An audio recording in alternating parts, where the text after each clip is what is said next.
Halo teman-teman semua, selamat datang kembali di channelku ini. Sebelumnya aku ingin berterima kasih dulu bagi teman-teman semua yang udah mampir ke channel ini.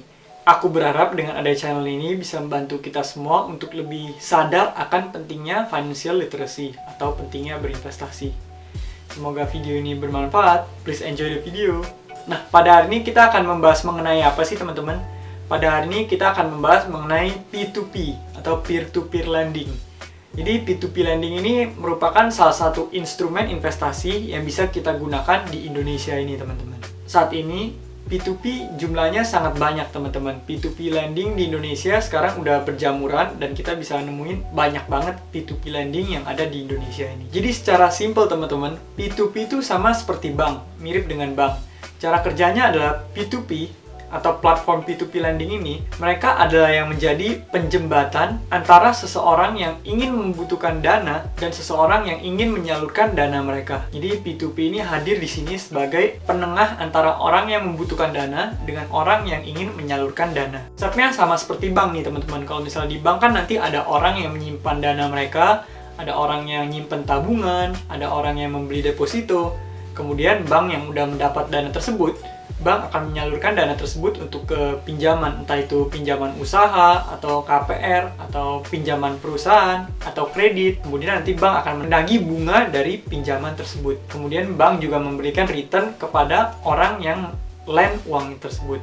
Nah, jadi secara simpelnya bank mendapatkan keuntungan dari net interest margin. Ini maksud dengan net interest margin adalah selisih dari bunga yang didapatkan oleh bank dari pinjaman-pinjaman yang disalurkan terhadap bunga yang harus dibayarkan kepada mereka yang meminjamkan dana mereka. Jadi selisihnya itu yang menjadi keuntungan dari sebuah bank. Contoh kasusnya nih, kalau misalnya kita ingin berinvestasi di bank, kita membeli produk deposito atau kita menaruh tabungan di bank. Kalau misalnya kita taruh tabungan kan bunganya sekitar 1% atau 2% per tahun. Kalau misalnya kita beli deposito, mungkin kita bisa dapat 4% atau 5% tergantung jumlah dananya. Sedangkan bank akan meminjamkan uangnya kepada orang yang membutuhkan uang atau KPR atau apapun. Bank bisa menagih sebanyak 2% per bulan teman-teman, atau 24% per tahun. Dari ilustrasi tersebut bisa kelihatan kan ada selisih bunganya teman-teman.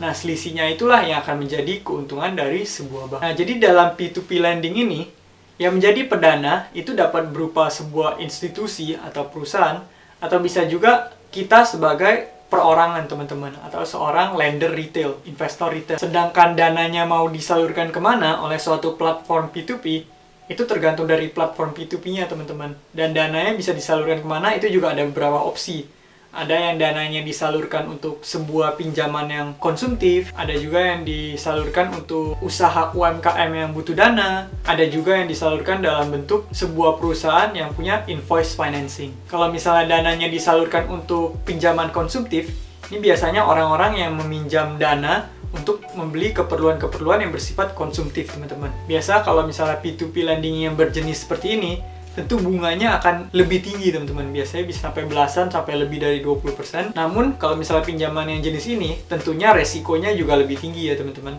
Sama seperti prinsip dasar dalam berinvestasi, di mana high risk artinya high reward, dan gitu juga sebaliknya. Kalau misalnya low risk pasti low reward. Semakin tinggi resiko yang ada, maka semakin tinggi juga potensi return. Kalau misalnya UMKM yang meminjam, ini biasanya UMKM tersebut meminjam dana tujuannya adalah digunakan untuk bisnis UMKM-nya, untuk memajukan bisnis tersebut. Biasanya kalau misalnya pinjaman yang jenisnya seperti ini, tentu bunganya mungkin lebih rendah ya teman-teman. Mungkin ada di angka kisaran belasan persen biasanya. Cuman pinjaman tersebut digunakan untuk kepentingan produktif teman-teman, atau untuk sebuah perusahaan atau bisnis. Nah, berikutnya kita masuk ke pembahasan risiko dalam P2P, teman-teman. Apa sih resikonya? Yang namanya investasi pasti ada resiko ya, teman-teman. Nah, dalam P2P lending ini juga ada resiko, tapi resikonya ini tergantung dari platform P2P-nya, teman-teman. Masing-masing platform pasti memiliki kebijakan tersendiri dalam mengatasi kegagalan bayar. Nah, jadi yang bisa jadi resiko dalam P2P lending adalah gagal bayar, teman-teman. Di mana para peminjam mereka nggak bisa mengembalikan uang yang udah mereka pinjam. Dan kalau misalnya risikonya apa buat lender, itu biasanya tergantung ke platform P2P-nya kembali teman-teman. Ada platform P2P yang memberikan misalnya asuransi, ada yang menjamin sekitar 80% dari dananya, menjamin 90% dari dananya, menjamin keseluruhan dari dananya dengan asuransi. Jadi setiap platform P2P kita harus pelajari terlebih dahulu teman-teman.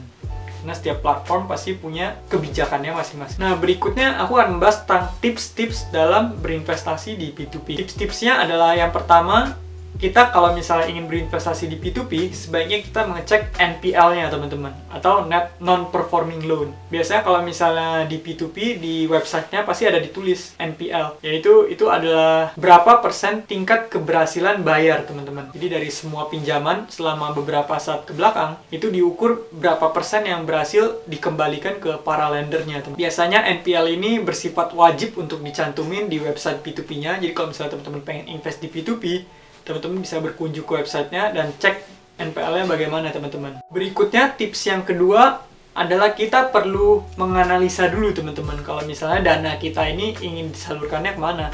Apakah ke P2P yang bersifat invoice financing? Apakah ke pinjaman yang bersifat konsumtif? Atau pinjaman yang bersifat produktif yang digunakan untuk modal usaha? Jadi kita perlu tahu dananya kemana teman-teman. Kalau misalnya digunakan untuk modal usaha nih, kita bisa coba dulu tuh pelajari usahanya seperti apa, bisnis modelnya seperti apa, performa masa lalunya seperti apa. Kalau misalnya untuk invoice financing nih, kita bisa cek dulu background perusahaannya seperti apa, gimana tingkat gagal bayarnya. Kita bisa cek macam-macam teman-teman. Nah, berikutnya tips yang terakhir, yaitu tips yang ketiga ini, melakukan yang namanya diversifikasi. Ini mungkin udah sering banget aku sebut ya teman-teman. Kalau misalnya kita mau berinvestasi, nggak hanya di P2P, investasi apapun pasti kita selalu melakukan yang namanya diversifikasi. Apalagi di P2P ini teman-teman, yang cenderung resikonya bisa cukup tinggi.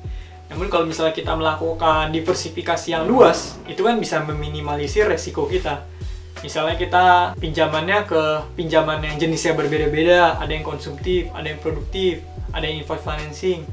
Terus bisa juga nih kita sebar lagi. Kalau misalnya pinjaman konsumtif, kita sebar ke banyak banget pengguna supaya resikonya semakin kecil. Atau kalau misalnya kita dana yang sudah lumayan, kita bisa juga nih sebar ke berbagai platform P2P. Seperti yang kita ketahui kan, platform P2P di Indonesia udah banyak banget tuh. Mungkin kita bisa sebar dana kita, sebagian di platform A, sebagian di platform B, sebagian di platform C. Jadi supaya dananya nggak ada di satu titik teman-teman. Jadi kita melakukan yang namanya diversifikasi ini. Teman-teman bertanya, apakah aku melakukan investasi di P2P? Aku jawabannya iya teman-teman. Aku juga memiliki porsi investasi yang aku taruh di P2P. Namun tidak semua danaku aku gunakan untuk di P2P ini.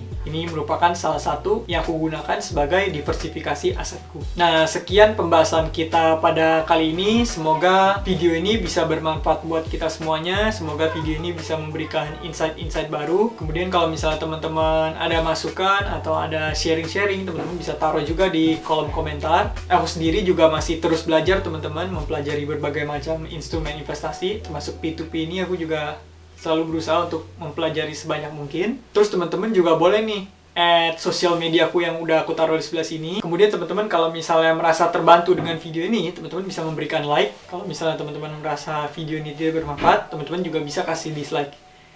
Teman-teman juga bisa share video ini supaya bisa menjangkau lebih banyak orang lagi. Terima kasih semuanya. Sampai jumpa.